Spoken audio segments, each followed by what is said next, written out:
Olá pessoal, bom dia, tudo bem? Vamos a mais uma aula de implantação e logística de canteiro de obras, tá? Bom, antes da gente continuar, né, eu sempre vou fazer o breve recapitulando, que a gente sempre faz, né?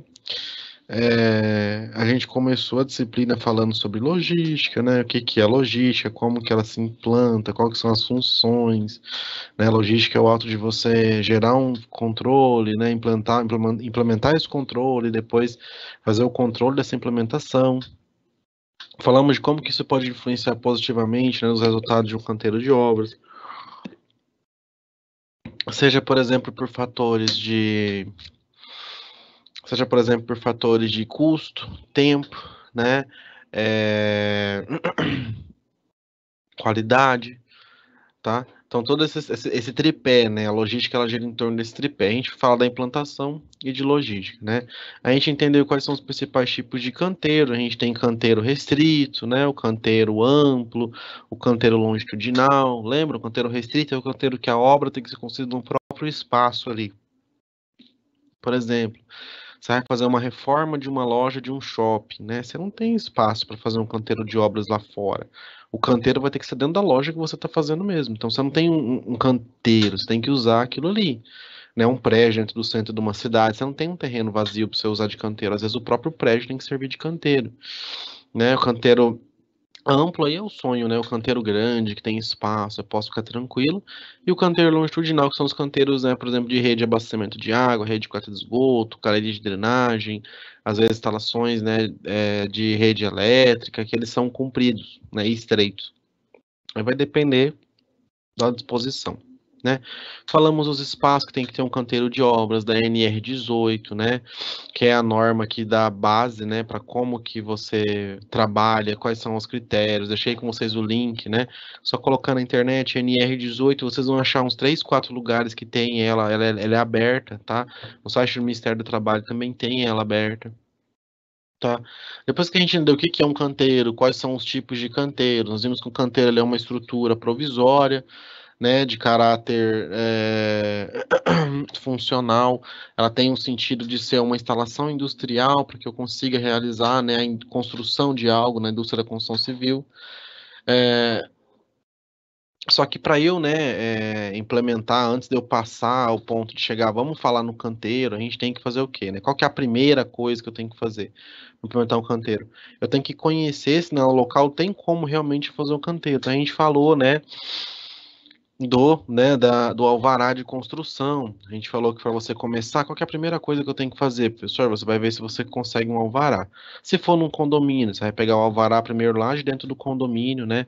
Depois você vai para a prefeitura. Como que faz isso? Você vai ter que ir na prefeitura, em função do tipo de construção que você vai fazer. Pode ser uma casa, pode ser um prédio, pode ser uma academia, um supermercado, uma indústria. Você vai ver quais são os documentos em função da área, da qual a periculosidade daquilo. Ah, vou fazer uma casa noturna, uma boate.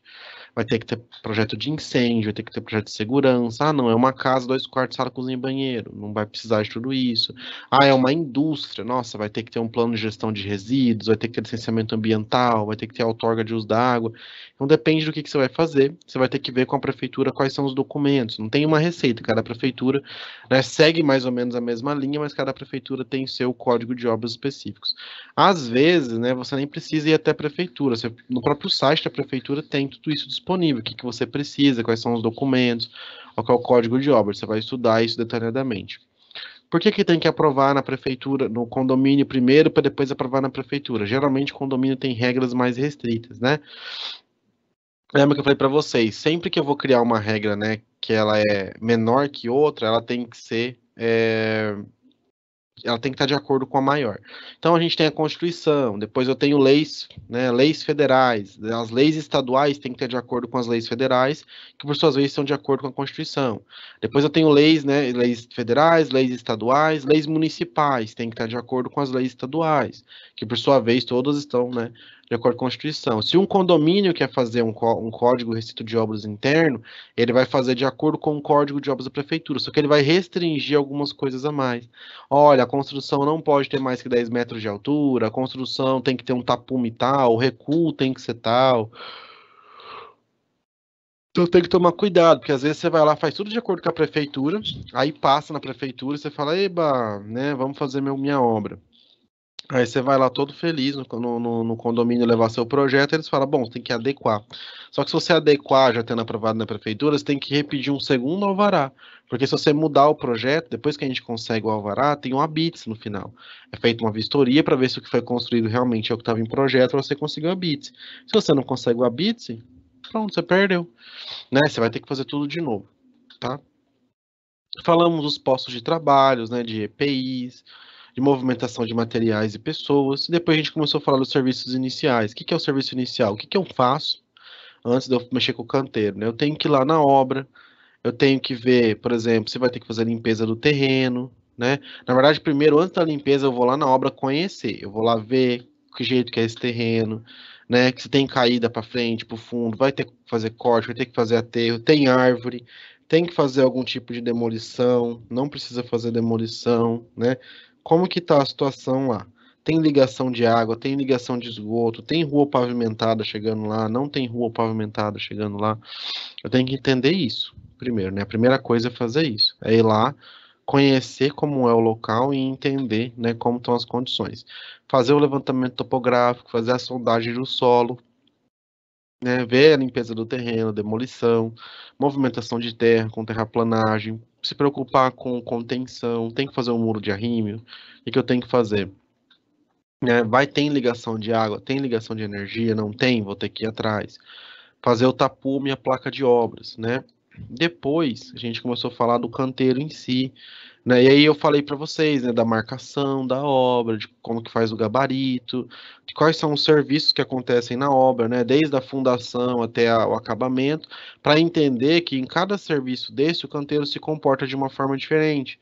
É, o canteiro vai ter materiais diferentes, processos diferentes acontecendo e, consequentemente, eu vou ter é, necessidade de materiais diferentes, né? Depois a gente falou, né, do arranjo físico do canteiro, que são os espaços que tem que ter, e na aula passada a gente falou de depósito de materiais na obra, do almoxarifado, de como tudo isso tem que acontecer, né, com o almoxarifado. Ele tem que ser um ambiente muito limpo, ele tem que ser um ambiente que eu tenho controle de todo o material que está sendo alocado ali. O almoxarife é responsável pela chegada de produtos, pelo armazenamento desses produtos de maneira adequada, né, a gente varreu essa questão. Na aula de hoje a gente vai falar de alocação de recursos e pessoal. Isso serve muito, tá? Para a gente entender onde que eu coloco meu esforço, tanto em pessoas, quanto em materiais, quanto em equipamentos. Por quê? Porque muitas vezes, né, a gente tem aquela situação que eu até tenho material, eu até tenho pessoas, e ainda assim a obra não tá fluindo, né? Ainda assim a obra não sai. Por quê? Falta de gestão adequada. Talvez eu não esteja alocando os recursos e o pessoal da melhor maneira possível, tá bom? Bom, vocês já me conhecem, já sabem que se tiver dúvida, quiser perguntar qualquer coisa, pode ficar à vontade, tá? Não tem problema nenhum. Pode perguntar no meio da aula, tá? A qualquer momento. Eu sempre vou voltando, né? E vou olhando aqui o que que a gente tem de pergunta para ir já sanando, né? No meio da aula, tá bom?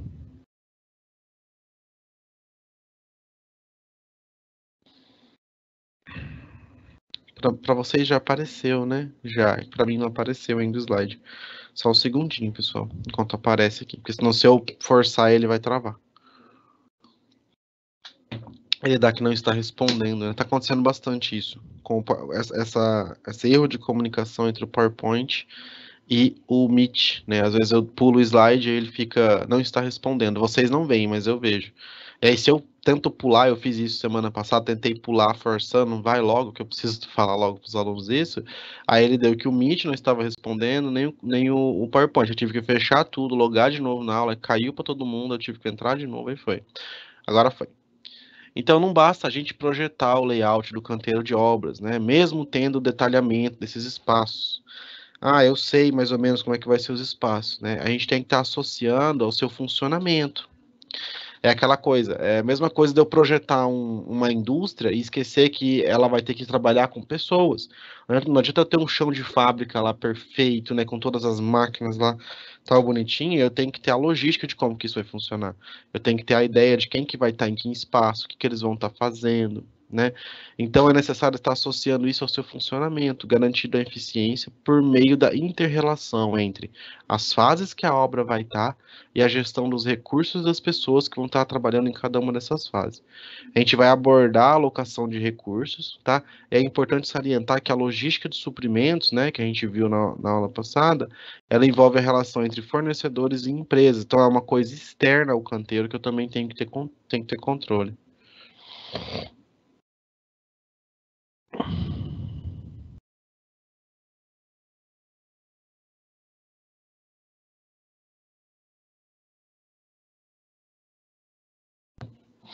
Então, de forma análoga, né, podemos trazer essa relação ao canteiro de obras, né, caracterizada pela alocação dos recursos de acordo com o quê? De acordo com as atividades, né, a serem executadas, bem como utilizando materiais de qualidade e processos de produção que ocasionem o quê? Menos custos à cadeia, tá? Então, do mesmo jeito que a gente pensa que o todo precisa do externo, né, a alocação de recursos e a relação desses recursos estão usando na obra, né, de acordo com que atividade eu estou executando, a gente vai acabar gerando, né, um processo muito mais organizado e muito mais intuitivo, até, eu diria, para quem está gerindo a obra. Tá? Então, quando eu falo em logística de suprimentos, né, eu estou tentando alinhar os planos estratégicos, né, de fornecedores e empresas que direcionam recursos para reduzir custos, né, conceito que pode ser aplicado no canteiro de obras, tá? A logística de suprimentos, ela fala disso, né, que você tem que conhecer o fornecedor, conhecer muito bem o que você vai comprar, qual a qualidade do que você vai comprar, em que quantidade você vai comprar, qual que é o custo disso, né? Uns fornecedores são mais baratos, uns são mais caros, mas em que situações o que é mais barato e o que é mais caro, né? É um conceito que pode ser aplicado dentro, né, do canteiro de obras. Então, ao realizar o planejamento físico-financeiro de qualquer obra, né, tem-se como base de preços tabelas e composições pré-definidas. Eu não sei se vocês já viram isso, essas tabelas e composições, né? Geralmente a construtora tem a composição deles que eles gostam de usar. Mas eu vou mostrar aqui para vocês o que que é isso, tá? Vou abrir aqui já o navegador, só um segundo.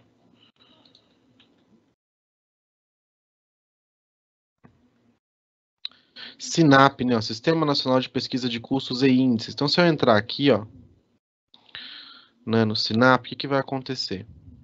Entrei, né? SINAP. Isso aqui, gente, é uma das bases, tá? No estado de São Paulo tem o CPOS, tem o FDE, tem outras bases em alguns lugares. Esse aqui é nacional, né? O que que são essas bases de dados que eu vou para vocês? Você vem aqui, ó.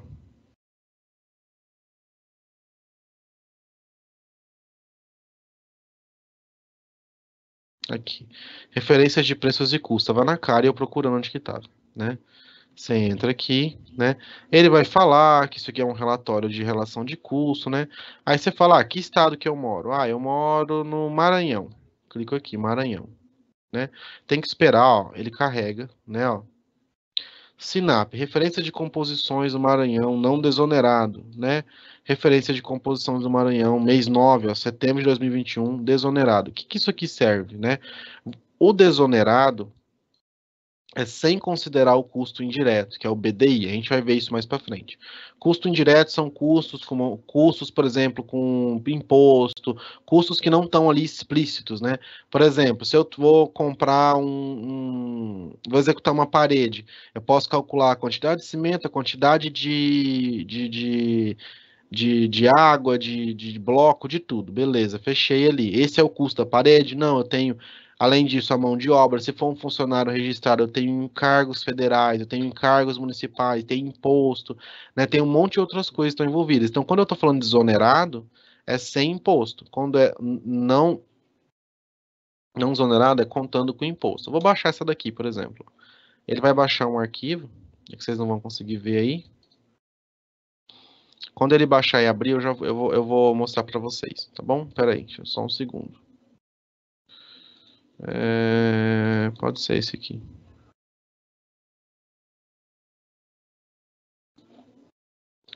Tentar jogar dentro do navegador, ver se eu consigo. Consigo, ó, né?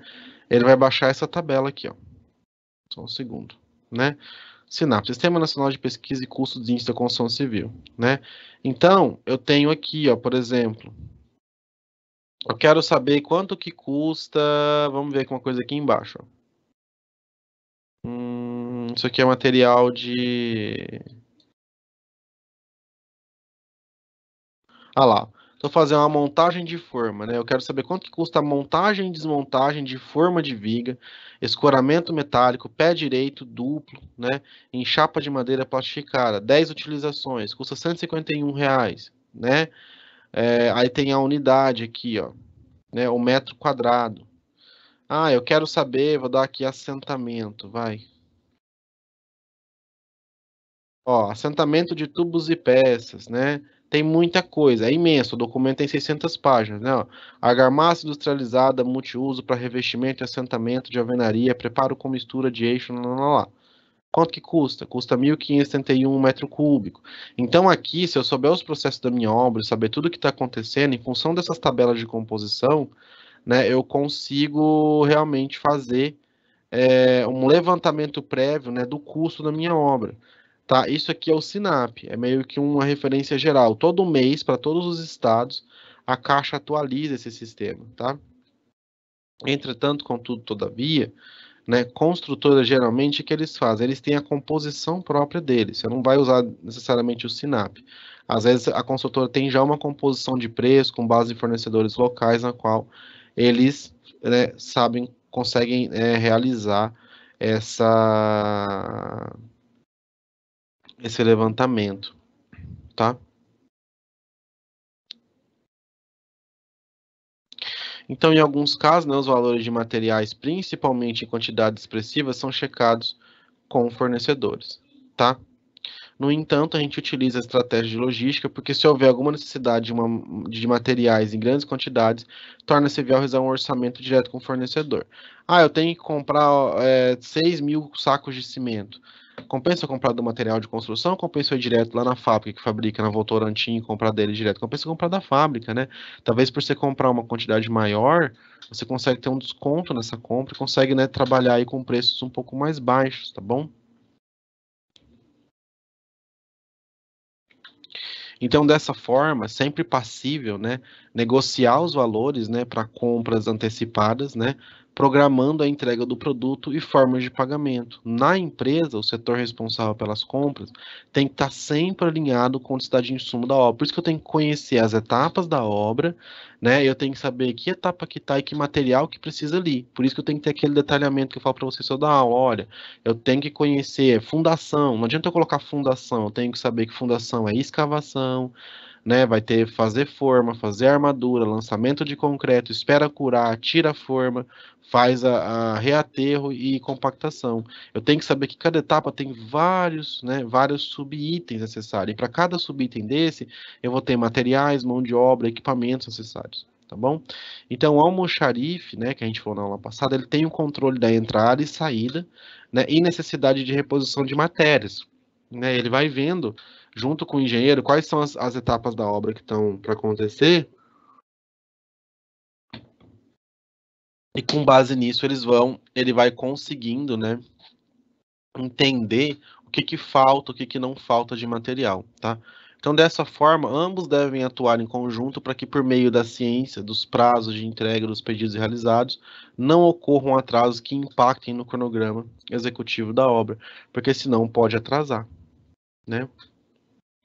Um outro alinhamento necessário ocorre, né, em relação ao responsável pelo setor de recursos humanos, né, e o mestre de obras do empreendimento.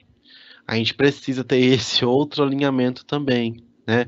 É diferente, a gente precisa em obra de muita gente diferente, né? Então, nem sempre a equipe que começa termina, às vezes as pessoas saem, às vezes tem que contratar mais gente, tá? Então podem variar e mudar no decorrer da obra. Então, por isso, torna-se necessária a atuação de diferentes profissionais em cada período, e ao se elaborar essa programação para contratar colaborador, bem como todo o processo de dimensionar envolvido, a gente precisa de ter uma pessoa que trabalha com obras ali junto na contratação, não só o pessoal do RH, para minimizar a possibilidade de falhas, né, e atraso no andamento da obra. Porque imagina, já pensou que você está construindo uma obra, e aí semana que vem.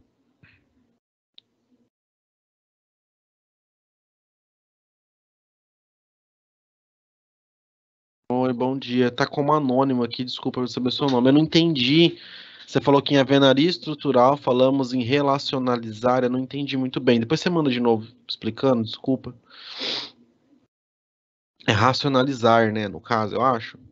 Que é a gente não ter todo esse monte de etapa, né? A gente conseguir trabalhar com muito menos. É isso que a gente está falando, né, na construção geral, mas se eu for trabalhar com alvenaria estrutural, com steel frame, com wood frame, é para diminuir, né, essa quantidade de etapas. Mas mesmo nesses sistemas, eu preciso ter conhecimento do que vai precisar em cada parte, né? Eu não posso chegar lá e falar, hoje eu quero que assenta a alvenaria. Tá, né? E além, né, do que a gente estava falando agora, né, em relação a essa questão de contratação, digamos que você vai começar semana que vem o processo de instalações hidráulicas, né, segunda-feira. Aí chega hoje, sábado, fala, tem que contratar uma equipe para fazer instalação hidráulica, não tem ninguém para fazer. Atrasou a obra já, né? Você tem que já saber, olha, ia acabar, né, nessa semana, então semana passada você já tinha que ter ido atrás da contratação dessa equipe, né? Não pode deixar para é amanhã que a gente vai fazer tal coisa. Então amanhã eu vou ver quem que vai fazer isso, vou ver quem que vai fazer tal coisa. Tem que estar tudo alinhado, né? E assim, dá para perceber que é muita coisa para o engenheiro, né? Ele tem que cuidar de tudo isso. Né? É normal? É normal, é isso mesmo, né? Engenheiro de obra não tem paz, não tem, a gente fala que não tem paz, não tem vida, né? É um problema atrás do outro. Tem que resolver tudo. Mas tem outras pessoas que estão ali junto com ele que vão ajudando, o mestre de obra, né? O almoxarifo, só tem que ser braço direito, tem que todo mundo trabalhar junto, né? Senão, realmente, né, a pessoa não dá conta, tá? Então, por isso que a gente vê, como eu tenho que saber tudo que vai acabar para saber o que que vai saber, é muito importante, né, a gente ter um cronograma, né, e ter um planejamento geral, e esses dois têm que estar alinhados, condicionando para o quê? Para a alocação desses recursos durante a obra. Eu tenho que saber em que etapa que vai que material, que vai que pessoa, né, e que custo que eu estou tendo também. Então, para isso, a gente tem que ter alguns conceitos de logística de produção mesmo, de logística lá da engenharia de produção, que vão contribuir para esse planejamento, né? Xing, ele fala o seguinte, ó, ele elenca a logística em seguintes vertentes. Logística de produção, né? É desenvolvida na empresa por meio da estratégia de produção, com base em sincronização e em relação às demandas do cliente. É que ele trata isso como se fosse uma indústria. Então ele fala no conceito de produção, de produto, de entrega, né? Como se estivesse trabalhando realmente com uma indústria que produz, sei lá, caneta, apagador, pneu, borracha, tênis.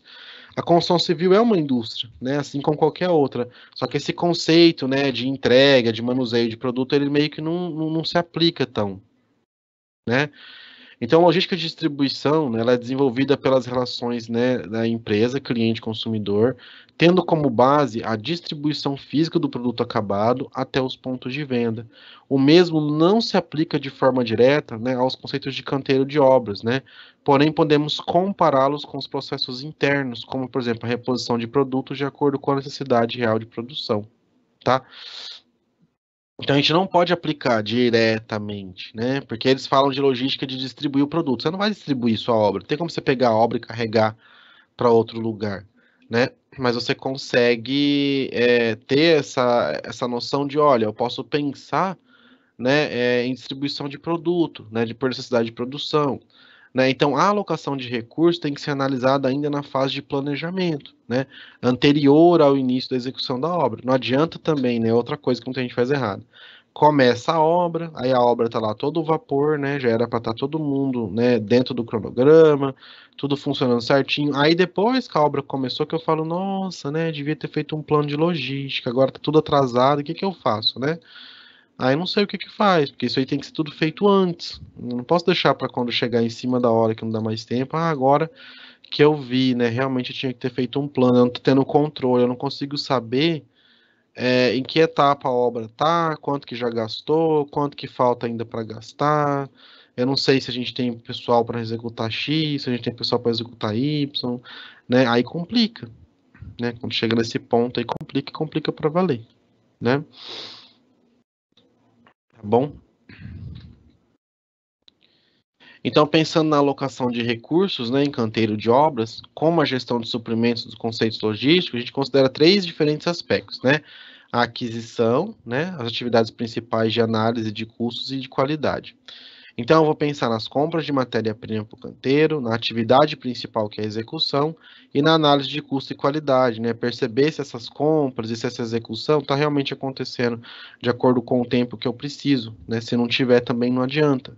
Então, para realizar as escolhas de fornecedor, para quem que eu vou, né, trabalhar aqui na aquisição, é muito importante a gente ter critério muito bem definido, entender realmente, tem que ter um sistema de qualidade. Olha, o fornecedor é X, o fornecedor é Y, por isso, por isso, por isso. É só por preço. Cuidado, tá, de escolher fornecedor só pelo preço. Nem sempre o mais barato é o, né? Não tem aquela coisa que o mais caro é o melhor e o mais barato é o pior. Essa regra não funciona também, tá? Mas nem sempre o mais barato, né? Por questão de, eu vou comprar daqui que é mais barato, acaba sendo mais barato. Sabe aquela coisa, aquele ditado? Às vezes o molho sai mais caro que o peixe, né?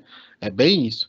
Às vezes você vai lá contrata um fornecedor mais barato, porque ele tem um preço muito bom e etc e tal.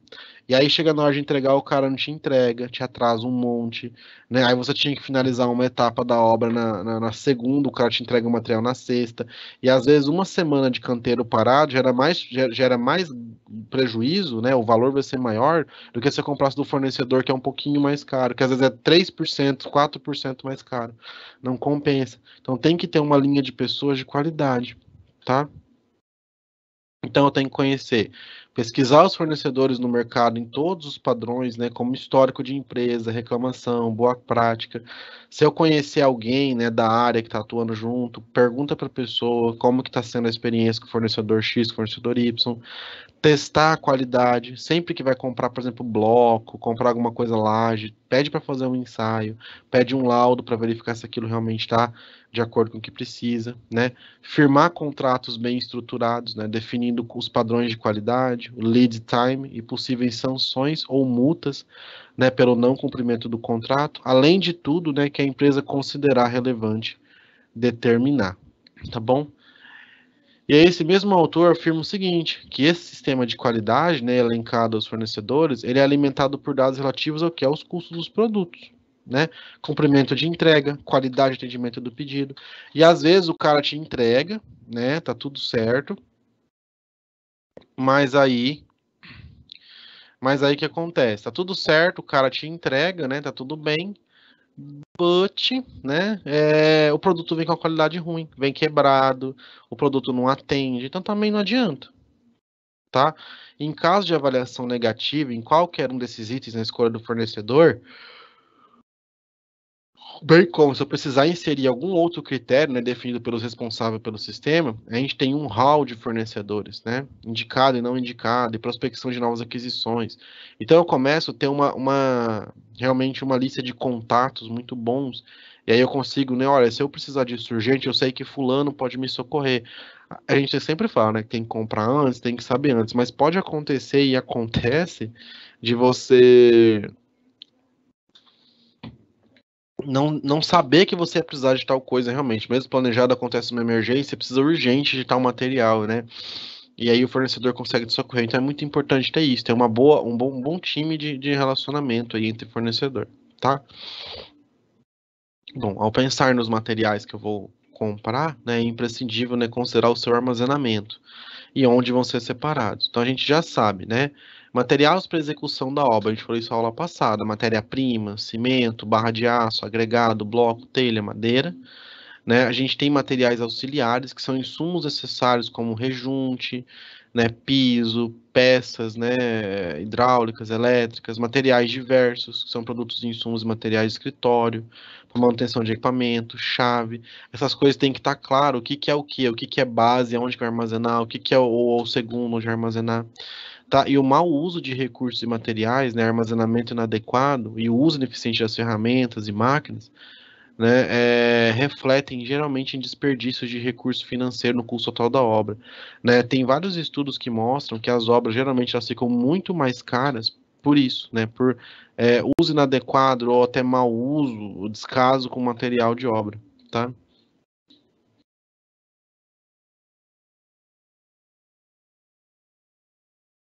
Uhum. Né, na alvenaria estrutural, racionalizar, tá certo, né? É difícil por uma conta de uma equipe muito enxuta. É pouca gente, né? Você não vai ter 5, 50 pessoas trabalhando, você vai ter 10 pessoas, né? 15, 12 pessoas para fazer uma obra grande.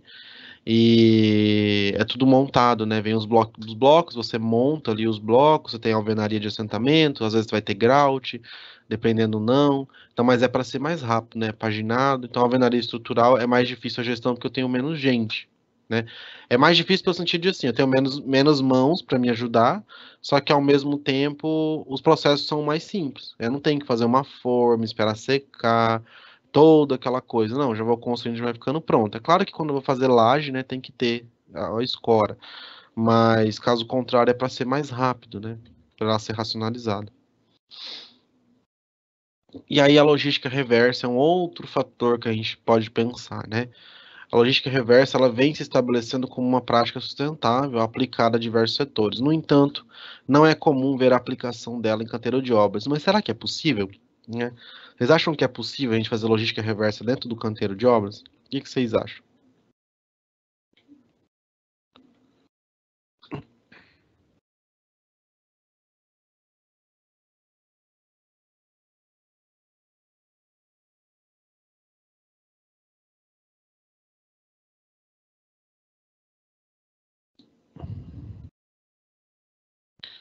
Bom, pessoal, possível é, né? Qual que é a diferença, né? Por que que o pessoal não tá, por que que não usa? Porque dependendo do material, né, resíduo de construção civil, eles trituram ele e fazem ele virar uma outra matéria-prima, né? Ele é mais por transformação. Então você pega, por exemplo, resto de argamassa, resto de bloco quebrado, e aí você tritura e faz, por exemplo, um agregado para fazer blocos de pavimento, né, para calçada e etc. Mas é possível? Claro que é possível, né? Então, logística reversa, ela é entendida como o quê? É um processo quando eu pego o meu material que já acabou o seu uso, né? Que ele não tem mais uma finalidade, eu volto ele para o início da cadeia de produção, tá? Então, o conceito pode ser aplicado em qualquer canteiro de obras, considerando a quantidade e diversidade de materiais utilizados durante a execução do serviço. A reciclagem de materiais do canteiro de obras, ela não deveria ser uma coisa, né, um diferencial, um se eu fizer é muito bom, né? Ela deveria ser uma coisa obrigatória. A construção civil é uma das áreas que mais degradam, né, a extração de recursos naturais, né? Então a figura a seguir a gente vai ver, né, exemplifica a diferença entre um processo logístico direto, né, e o reverso. Porque quando eu tenho o reverso, eu começo a fazer o resíduo, o produto que eu ia descartar, que não serve para nada, voltar no começo da minha cadeia de produção. Então, o projeto logístico direto é assim, né? Eu tenho cliente, né? Produtos e pedidos. E claro, isso aqui eu estou pensando numa linha de produção de, né? Um produto, um apagador, um celular, qualquer coisa, um mouse, um teclado. Na obra não é muito diferente. Eu tenho um cliente, ele vai pedir para eu construir algo, eu tenho uma necessidade de algo ser construído. Tenho que fazer o quê? Comprar suprimentos, né? Ter estoque, isso aqui é logística de suprimento. Aí eu tenho a produção, que é o canteiro de obras, né? Logística de produção. Depois eu tenho a de distribuição. Essa daqui para o canteiro de obras, ela não vai existir, né? Da produção vai direto para o cliente, que é o cliente vir, né, utilizar o produto. Isso aqui não vai distribuir a obra para lugar nenhum, né? E aí, às vezes, durante a produção aqui, ó, né, eu posso, da produção, sairia aqui, ó, resíduos pós-consumo, pós-venda, né, resíduos de construção, que podem ser voltados como suprimentos para um outro tipo de material. Então, eu reutilizar, e com isso eu vou gerar uma economia na compra de materiais, tá? E a gente tem que também pensar na alocação, tá? Ao realizar a alocação da mão de obra, a gente tem que analisar quais são as tarefas e demandas atribuídas a cada funcionário, né? Evitando sobrecarga de funcionários, porque muitas vezes, visando diminuir os custos com funcionários, a empresa adota práticas errôneas, né? Delegar demasiada atividade para os colaboradores, ocasionando ineficiência no canteiro de obras, não adianta. Isso aí é uma coisa mais comum, né, que acontece. Não precisa contratar tanta gente, não, menos gente funciona, né? E aí já tem vários, né, vários cálculos aí, estatísticos que mostram o seguinte: se você tem uma obra que precisa, por exemplo, de 14 pessoas para executar, aí você vai lá e contrata só 10 e fala, não, já fiz com 10, dá sim, né? Ah, vou economizar mão de obra. Tá. Aí você economiza mão de obra, de 4 funcionários. Só que essas 10 pessoas são extremamente sobrecarregadas de trabalho. E aí elas demoram, por exemplo, 6 meses para fazer aquilo. Se eu tivesse as 14, eu fazeria talvez em 4. E aí, se eu fazer a conta desses 2 meses que eu andei a mais, os insumos que eu gastei e o tempo de mão de obra que eu gastei, às vezes vai sair mais caro do que eu ter contratado as pessoas, né? Então é muito importante isso. E sempre olhar, tá? Dar uma ideia. Porque sabe aquela brincadeira que o pessoal fala? Ah, passei na obra, tinha um trabalhando e 5 olhando? Isso é a coisa que mais acontece. Tá? Sempre ficar de olho, sempre prestar atenção, porque sempre que tem alguém que trabalha bem, né? Consequentemente, deve ter alguém que trabalha pouco que está escorando naquela pessoa. Então, tentar distribuir de maneira uniforme, tá? Não sobrecarregar uma pessoa porque ela é mais eficiente. Todo mundo que está ali contratado ganha igual, então todo mundo tem que ter responsabilidades e tarefas iguais, tá? Então, além disso, né, outro viés de suma importância é a equalização das tarefas, que é o que eu falei agora, né, evitando sobrecarga em alguns e ociosidade em outros. Isso acontece muito em qualquer emprego, né, não é no canteiro de obra, qualquer pessoa, quem trabalha aqui sabe, né, sempre que tem alguém que trabalha bastante, né, tem alguém que trabalha pouco, que está escorado naquela pessoa. É difícil você ter todo mundo trabalhando no mesmo nível, no mesmo lugar, né? Então, um dos grandes problemas gerais de um canteiro de obras, né, brasileiro é o que? É produtividade, né? A gente tem geralmente uma obra que demora muito tempo para entregar o mesmo coisa que em outro país demora metade do tempo, às vezes, tá? E um dos principais problemas associados a isso, né, é que aqui no Brasil a execução de obras se tornou realmente, né, um mercado, né, de profissionais não qualificados, né?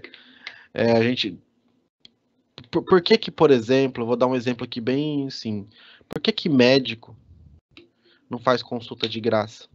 Médico não faz consulta de graça, né? Se você chama um médico e fala assim, olha, você tem um, sei lá, um amigo seu que é médico, olha, eu tô sentindo mal, tô com isso, você fala, passa lá no consultório. Ele não te consulta, ele sabe o que que é, ele podia te falar ali, toma isso aqui e faz isso. Ele não faz, passa lá no consultório, porque eles valorizam a profissão deles, né? Eles sabem que eles tiveram um custo para se formar, eles estudaram, eles têm um conhecimento técnico. Engenheiro não, engenheiro é assim, você tá andando na rua e alguém te chama, fulano, vem aqui na minha casa ver essa rachadura. Aí o engenheiro vai lá, olha a rachadura, fala, isso aqui provavelmente é recalque diferencial, ó.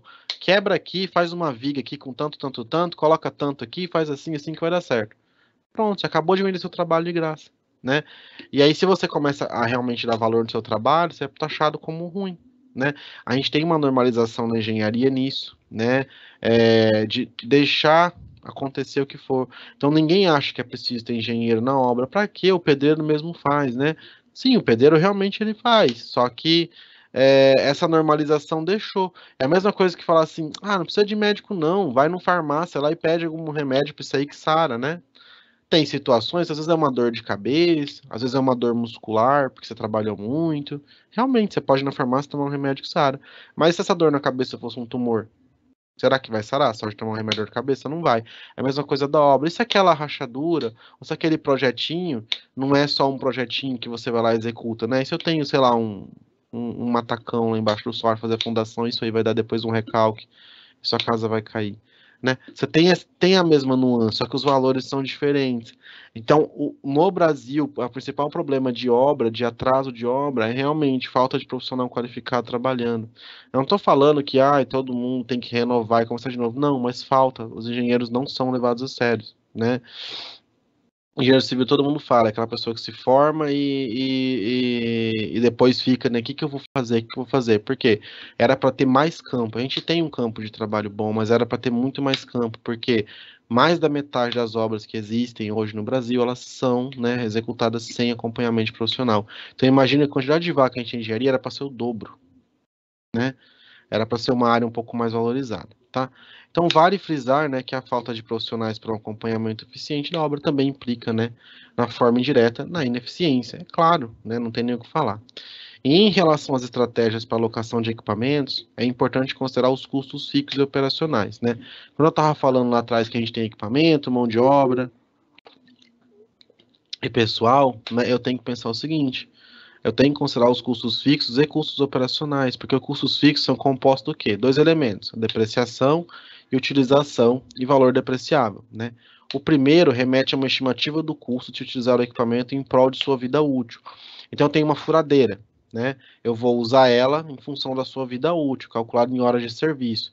Já o segundo está relacionado com o quê? Com a tecnologia, o ano de fabricação. Então, por exemplo, quando eu tenho uma furadeira comprada em 2020, ela trabalhou já 800 horas, e a vida útil dela é 1.000, então ela está com 80% da vida útil já usada, então ela vale só 20% do que ela valeria. A outra não. Eu falo assim, comprei em 2020, só tem um ano de uso. A vida útil dela é de 5 anos, por exemplo. Então ela vale ela só perdeu um quinto do valor, né? Então ela tá valendo ainda aí 80% do valor, entende? São análises totalmente diferentes, que podem ser feitas em situações diferentes. Pensa no carro, avaliar o carro pelo ano ou pela quilometragem. A ideia é exatamente essa, avaliar pelo uso ou pelo tempo que ele foi, né, existe no mercado.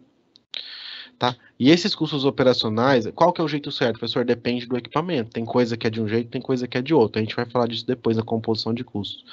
Mas os custos operacionais, né, são responsáveis por uma série de itens, né? Combustível, são custos indiretos, né?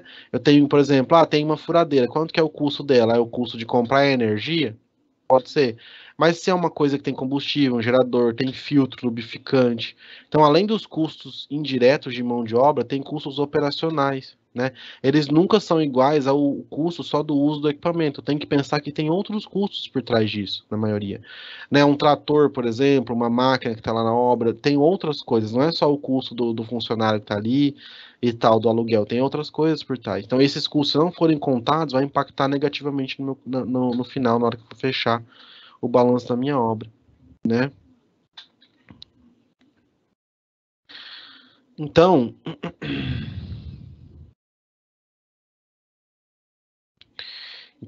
a gente considera, né, por classes e propriedades, as questões depreciáveis que eu falei para vocês, vai permitir o cálculo do custo de forma linear. Então, passando do tempo, vai perdendo valor. Então, o mesmo consiste em um balanceamento decrescente, né, utilizando a soma dos anos ou uso pela produção, tendo como fatores o quê? Né? A depreciação da vida útil e o valor residual. Então, como todos os pontos que a gente analisou, né, a gente vê o quê? Que se não houver um planejamento prévio adequado, né, anterior ao início da execução da obra, a gente vai ser necessária a readequação, né, dos procedimentos. Portanto, um planejamento adequado e alinhado, né, a um cronograma, né, acarreta, né, e uma correta distribuição do layout do canteiro de obras é o que vai fazer com que a gente consiga executar essas etapas, né, de gestão de obras de maneira adequada, tá? Então, a gente tem que lembrar que, apesar de cada etapa da obra precisar de recursos diferentes, muitas vezes, né, alguns insumos vão estar presentes em mais de uma fase, né, como, por exemplo, cimento. Tem partes por exemplo, da estrutura que não vai ter em nenhuma outra parte da obra. Só que, ao contrário do que vocês estão pensando, tem coisas que vão estar comum em todas as partes. Então, tem que cuidar com esses materiais também, porque esses daí são os que realmente que não pode faltar de jeito nenhum. Tá bom?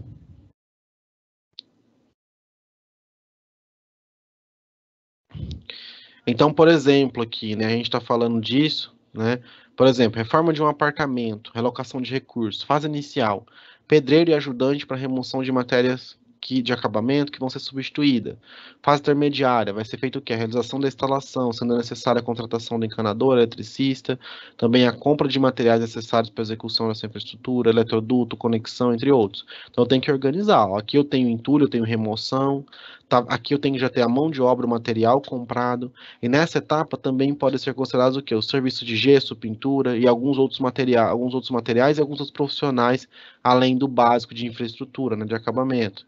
Fase final, assentamento e instalação dos materiais de acabamento, limpeza, né? Sendo necessário agora os materiais em geral, mais caros da execução desse tipo de reforma, e profissionais diferentes trabalhando em conjunto. Então, por fim, vale ressaltar que grandes construtoras corriqueiramente atuam em diversos canteiros de obras simultaneamente, tá? Outro aspecto, né, é a aquisição de grandes volumes de materiais de diferentes etapas para diminuir o custo.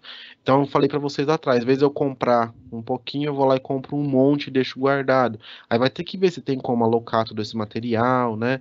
Tem N fatores para fazer isso, mas são ideias para vocês entenderem, tá?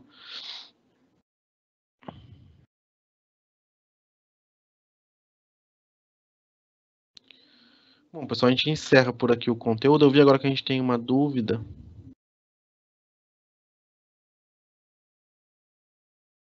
Não entendi. Você mandou que faltou uma pessoa, mas é que eu não vi que hora que você mandou e agora eu não entendi aqui de que parte que era. Bom, se vocês tiverem dúvida, tá? Sempre deixa aqui os 5, 6 minutos finais pra gente conversar, tá bom?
Nenhuma dúvida mesmo, pessoal?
Nenhuma dúvida mesmo, pessoal? Tá tranquilo?